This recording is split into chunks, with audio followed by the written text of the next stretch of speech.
നമ്മളെ സ്ട്രാവയിൽ നമ്മൾ ഉപയോഗിക്കുന്ന ബൈക്ക് അല്ലെങ്കിൽ ഷൂ അല്ലെങ്കിൽ നമ്മളെ കമ്പ്യൂട്ടർ സ്പീഡോമീറ്റർ ഉണ്ടല്ലോ, ബൈസിക്കിൾ കമ്പ്യൂട്ടർ, അതൊക്കെ ആഡ് ചെയ്യാൻ ഓപ്ഷൻ ഉണ്ട്. അതെങ്ങനെയാണ് ചെയ്യാന്നുള്ളത് ആദ്യം വെബ്സൈറ്റ്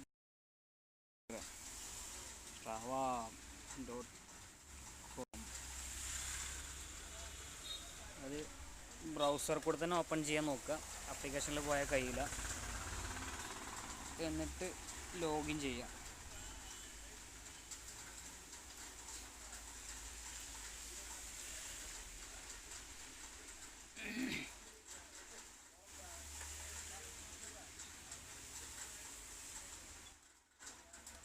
അപ്പോൾ ഇങ്ങനെ പേജ് വരും. അല്ലാന്നുണ്ടെങ്കിൽ കുറച്ചും കൂടി ഒരു വലിയൊരു പേജ് വരും. അപ്പോൾ എന്താകാം, ഇവിടെ മെനുവിൽ പോയിട്ട്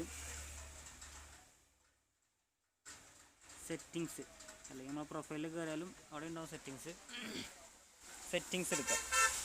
ഇവിടെ നമ്മൾ ഡീറ്റെയിൽസ് ഒക്കെ ആഡ് ചെയ്യാൻ ഓപ്ഷൻ ഉണ്ട്. പിന്നെ നമ്മൾ ലൊക്കേഷന്, വയസ്സ്, വെയിറ്റ്, ഹൈറ്റ് അതൊക്കെ വേണമെങ്കിൽ ആഡ് ചെയ്യാം. അപ്പോൾ ഗിയർ ആഡ് ചെയ്യണമുണ്ട്. മൈ ഗിയേഴ്സ് എന്നുള്ള ഓപ്ഷൻ എടുക്കുക. അവിടെ ഷൂ, ബൈക്ക്, ഇവിടെ ബൈക്ക് ആഡ് ചെയ്യണം. അതിനൂടെ വണ്ടിയുടെ പേര് കൊടുക്കുക.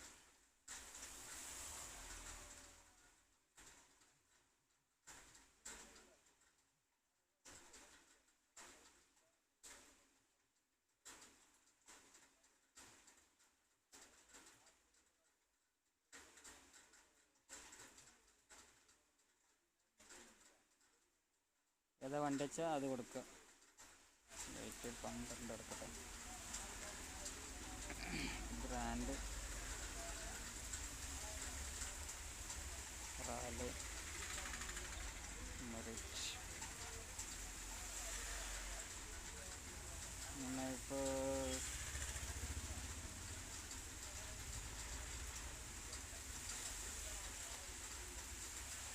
സേവ് അടിച്ചു. ഇതിപ്പോൾ നമ്മൾ നമ്മൾ ആക്ടിവിറ്റി സേവ് ചെയ്യുമ്പം ഏത് വണ്ടിയാണ് ഓടിച്ചതില്ല നമുക്ക് ആഡ് ചെയ്യാൻ കഴിയും.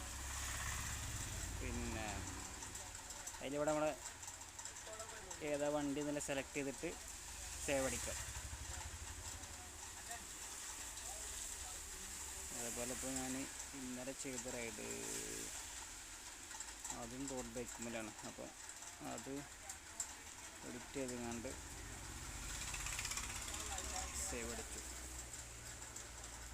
ഇതുപോലെ നമ്മൾ പുതിയ റൈഡ് ചെയ്യുകയാണെങ്കിലും അത് ഇതുപോലെ സേവ് അടിക്കുമ്പോൾ ഏത് വണ്ടി ഉപയോഗിച്ചാൽ റൈഡ് ചെയ്തെന്നുള്ളത് ആഡ് ചെയ്താൽ പിന്നെ ഇങ്ങനെ കാണിക്കും.